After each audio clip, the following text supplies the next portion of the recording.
Hi Aquarius and Aquarius Rising. Here is your 2025 horoscope overview. I'm Astrologer Joseph Anthony. So if you have a rising sign in Aquarius, or if the sun happens to have been in Aquarius at the time of your birth, this is going to be a general overview using tropical Western astrology sun sign reading. And again, using the whole house systems, because this is going to be very basic and, give you a broad overview of what kind of energy that you have coming in for 2025. Now, everyone is feeling this change, but the significant part of this year is going to have a lot to do with your ruling sign, Uranus. Uranus will switch signs this year, a matter of fact, in July. And when it does that, you guys are on a new trajectory, on a new path. You're thinking way outside the box. It's no longer this being confined to the home and your emotions. This is about breaking free through barriers. And a lot of those areas are going to be about your job, your work, your responsibility, and going into new areas of interest. So this is what I'm seeing here. So I'm going to give you, some of the transits. I'm going to give you some of the dates that you need to look forward to. And so this is a very important year also because there are 4 planets switching signs. The outer planets are switching signs, and this normally does not happen in a year. So when we have this many planets switching signs, it's very significant. All right, so let's dive in a little deeper and see what this year looks like. I'll just walk you through the new year. And so as we start off the year of 2025, we have Mars in retrograde. Now, this guy has been like an anchor around our necks. Especially for the first 2 months of the year, because Mars is our motivation, and it starts off just for a few days in Leo, your opposite sign, which is the 7th house of relationships. So there's either a dynamic with a relationship that starts off the first part of the year where it's either bothering you or you have so much responsibility in that area with another person. Could be romance, could be business, could be a family relationship. And this theme will continue, as you can see here, all the way through the 24th as Mars goes retrograde. Now, retrograde just means going within, going backwards, reliving, going down memory lane. Our motivation brings us back to something we've experienced before. That's all it means. But it tends to slow us down when we're trying to move forward. That's the downside to a Mars retrograde. Okay, but it'll start off in your 7th house of relationships. And on June the 6th, it will backtrack into Cancer, into your 6th house of health and service and daily routine and caring for others. This is where it gets a little tricky. So let's continue to see here what we got. Here are these are the 4 planets that are going to switch signs this year. As you notice, one of them is yours, Uranus, and that's going to be in July on the 7th. Now, Uranus will work very well in Gemini as opposed to the last 7 years where it's worked in Taurus. In Taurus, it's been very stubborn and a lot of emotional drama, that has been occurring in your lives. A lot to do with family dynamics, and uncertainty, a lot of changes in those areas.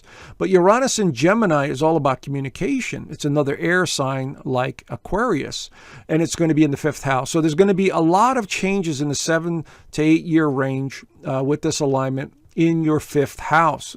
So that means that you will start thinking outside the box with creative endeavors, with your children, with new projects on every level. Relationships will be all kinds of relationships will be very dynamic, and if they're not interesting or thrilling, you're out of there. They don't stimulate your mind, you're out of there.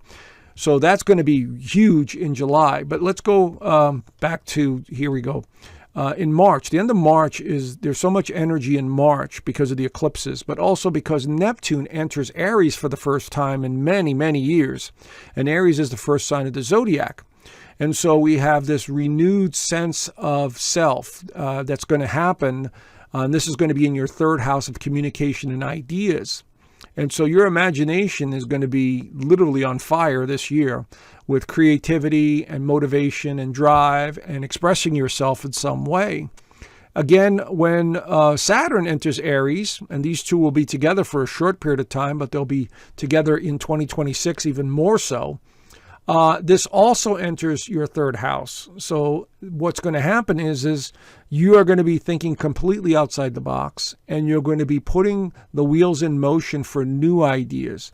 having to do with travel, self-expression, writing, just not wanting to do the same thing over and over again, because Aries is a very pioneering spirit like yours. Aquarius and Aries have something in common. They can be very much, very progressive in their thinking and thinking outside the box. So now you have an ally here with these two planets going through Aries in your third house of communication. So this is going to be monumental for many of you. Now this one here, Jupiter in Cancer, this is going to happen in June, and it's going to enter your sixth house of health and service and well-being and daily routine. Now, Jupiter in Cancer actually works well. In other words, the qualities of Jupiter work very well in Cancer. So it's not like all over the board. But it is Cancer. We're talking about emotion. We're talking about family. We're talking about real estate. We're talking about, the structure of your life, the foundation of your life. And it's going to be in the sixth house. So many of you are going to look to move. You're going to look to remodel. You're going to look to do work involving real estate or land. You'll be very close to family this year as well, but in a different way. Maybe working together on a project with family members, that kind of stuff. But it tends to be a little bit more fortunate with Jupiter in Cancer as opposed to Jupiter in Gemini, which the first half of the year will be in Gemini. But then it'll go into Cancer. So health matters are on the table as well here. So you're taking better care of your health at this point. So the second half of the year looks much better than the first half, and I'll show you why. Here are the major transits for 2025. So please take note of these dates. Take a screenshot if you like, or jot them down, because events will occur a week or two around these dates. And it's very significant, okay? And I'm going to give you the months that you really need to look out for, because the energy is off the charts. So January 6th, we have Mars retrograding back into Cancer, which is that sixth house of health and service. So there's issues related to work. There's issues related to health matters. If not your own, maybe somebody else's. And they're kind of like irritating you, because Cancer energy can be very irritating. January, very big. North Node switches signs, goes into a Pisces. This is your second house of income and value. So for the next 18 months, you are focusing your energy on making more money, your investments, maybe even spiritual matters, because Pisces is associated with religion and spirituality. Now, February, when we get into your time of the year, February, there's so much energy coming in towards the middle of February. But the North Node will conjunct that Neptune in the second house of income and values. So there's a lot of stuff on the table here having to do with maybe you're going in a new direction. Maybe you have a new job opportunity. Maybe you have a new investment opportunity. Maybe something very mystical and spiritual is happening to you at this point, right around the February 7th. February the 24th is when Mars comes out of retrograde. So your motivation starts to go up a little bit, but, sorry to have to say this, March the 1st and 2nd, Venus goes retrograde. I mean, the universe is really just, batting us around with these planets. So Venus goes retrograde, and this is going to be in your third house of communication. So you're revisiting the past once again. Now, March is one of those months that you need to really pay attention to, because there's so much coming at you in March. Not only does Venus go retrograde, but also we have a lunar eclipse in Virgo, which is going to really activate a lot of nervous energy. And that is, I believe, in your 8th house. And so that's having to do with legacy, having to do with things related to death and rebirth. In other words, a transformation. Maybe there's somebody in your family that crosses over. All of that is on the table here. Okay. Again, very general, very basic. It's not, depending on your chart. Then we have on the 29th, we have a solar eclipse in Aries. So once again, this Aries energy is really being ramped up in that third house of communication. But Venus is also retrograde. So something from the past resurfaces. You are, excited about it, and you're trying to make headway here. And then on March the 30th, Neptune enters Aries. So as you can see here, that third house of communication and ideas is really going to be off the charts. Okay. But I would suggest, again, just take everything with a grain of salt. I would suggest not making any major changes at this time frame. The better time would be after April the 12th, when Venus comes out of retrograde. So April the 21st, things start to really heat up as Saturn conjuncts the North Node once again. This is going to be in Pisces in that second house of income. So the first half of the year is all about financial opportunities, maybe something from the past, health-related matters. Maybe, there's some transformation in the family dynamics where there's an inheritance or a will involved. That is a possibility here, friends. Okay, for some of you, that may actually happen. For some of you, not. So this is why you need to pay attention the first half. And March is a very pivotal month. Now, April and May doesn't look too bad. Things are flowing, things are moving. But as we get into the 18th, Jupiter will square the North Nodes. You're at a crossroads. You need to make a decision about something or someone. And it is going to pertain to a child, or it's going to pertain to a loved one or family member. Okay, so this is going to be huge. May the 24th, Saturn also enters Aries. Now we have Saturn and Neptune both in that third house of communication. So your mind is literally on fire. You are literally chopping at the bit to do something else, to travel, to move around, to challenge yourself. You're in hyperdrive right now. Okay, this is by the end of May. And as we go into the beginning of June, Jupiter enters Cancer as well, in that sixth house, and you are ready to, do something that involves travel, exploration, teaching, wanting to break out from the doldrums of your everyday life. And so you're really feeling motivated at this time. But there is some caution here. From June the 15th and the 18th, Jupiter will square Saturn, and then it will square Neptune. Jupiter will have just entered Cancer. It will square Saturn and Neptune in Aries. So there's an adjustment period here with something new that you're working on. Okay, and it could be a little frustrating, I'm sorry to have to say, because squares are adjustments. They're challenges. But the big news of the year for many of you is going to be July the 7th when Uranus, your ruler, enters Gemini. There is no holding back after this. The second half of the year looks much better than the first half. And this is where you're saying, screw it, I'm going to go do my own thing. Nobody's going to tell me what to do. I need to do this, this, and this. And you're off on your own adventure. Okay? And so that's what I'm seeing for many of you. All right? So get ready because it's going to be quite interesting. Now, these other alignments here, these are also a little bit more favorable. August looks really good relationship-wise, ideas, concepts, because notice Uranus is involved in almost all of these. Saturn sextiles Uranus. That's going to be from Aries over to Gemini. Lots of communication, relationship dynamics. This is all on the table here. And again, there'll be a repeat of Uranus sextiling Neptune. Okay, so this is going to be very important as well. All right.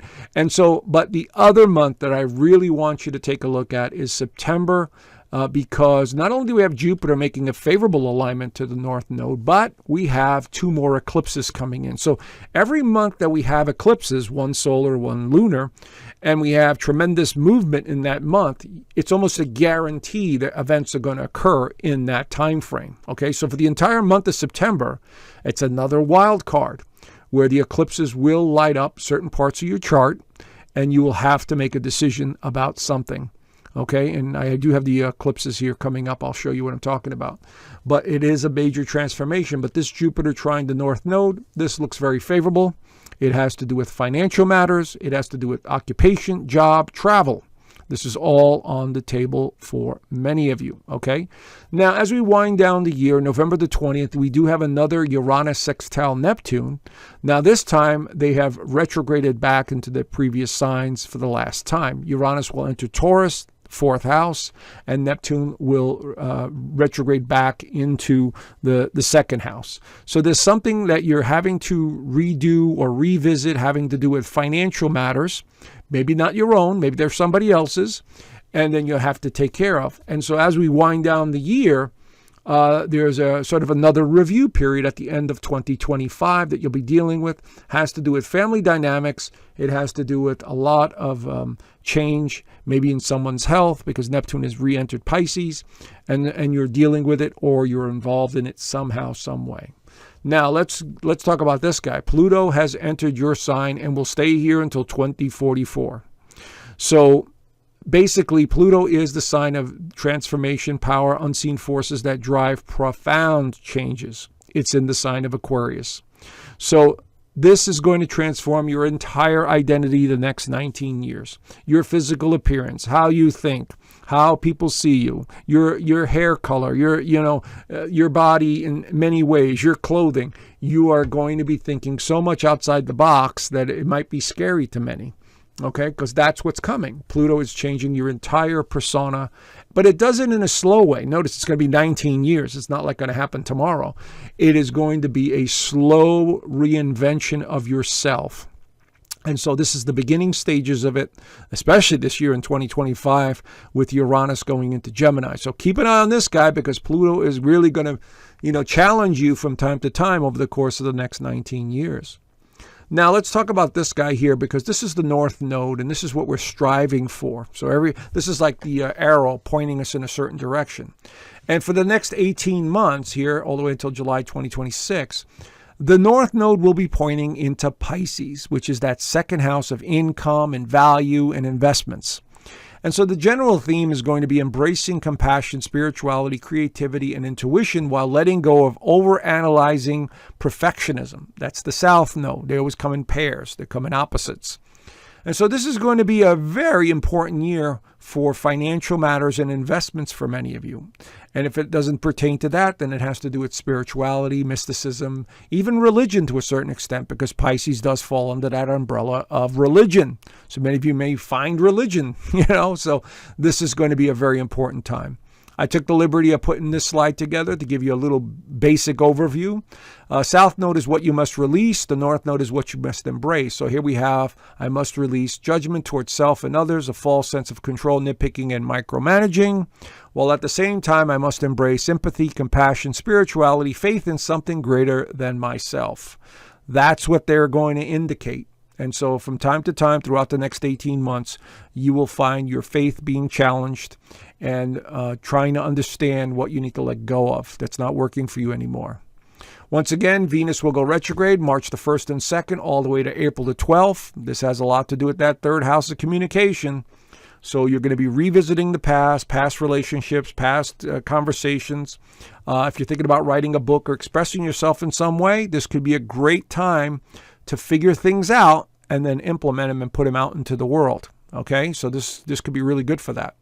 Here are the eclipses. Now, again, you see how March is so pivotal because we have one eclipse here, then we have another eclipse, and then another set of eclipses in September. So these dates here are pivotal.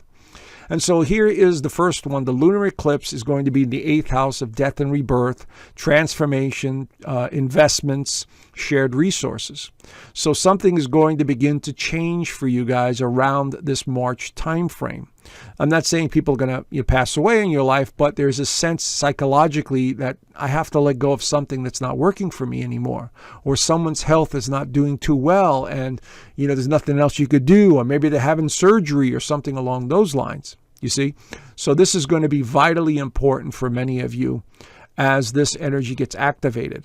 Then this powerful energy really starts to, get activated. Solar eclipse March the 29th is in Aries in your third house of communication.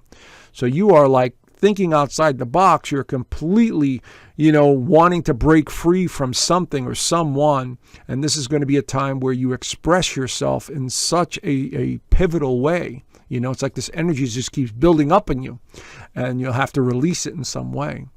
Now, as we go into the other eclipses, September the 7th, we also have a lunar eclipse. This one's going to be in your second house of income and values. So once again, something to do with financial matters, maybe on the table, investments, or things pertaining to your value system that you're going to have to realize that this is not working anymore either.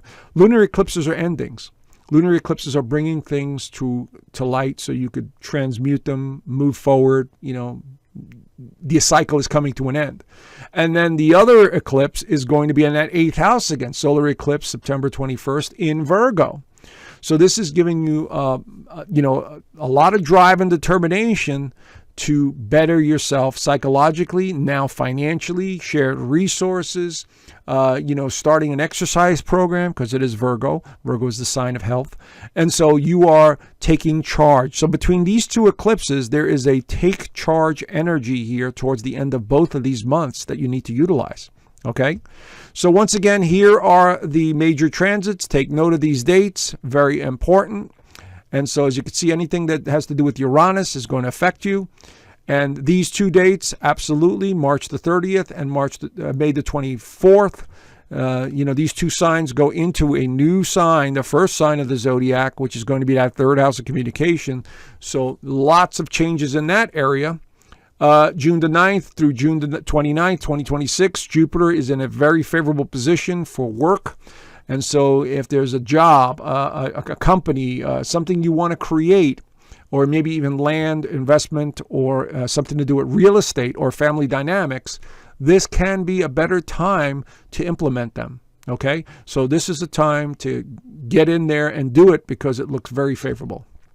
Again, your ruler Uranus is going to switch signs on July the 7th all the way through November the 7th, and then it'll retrograde back into Taurus. So take advantage of this energy while it's good in that fifth house of creativity. Okay? So there's a lot of activity there. It pertains to your children, your grandchildren, starting new projects. So this is, again, the second half of 2025 looks really good.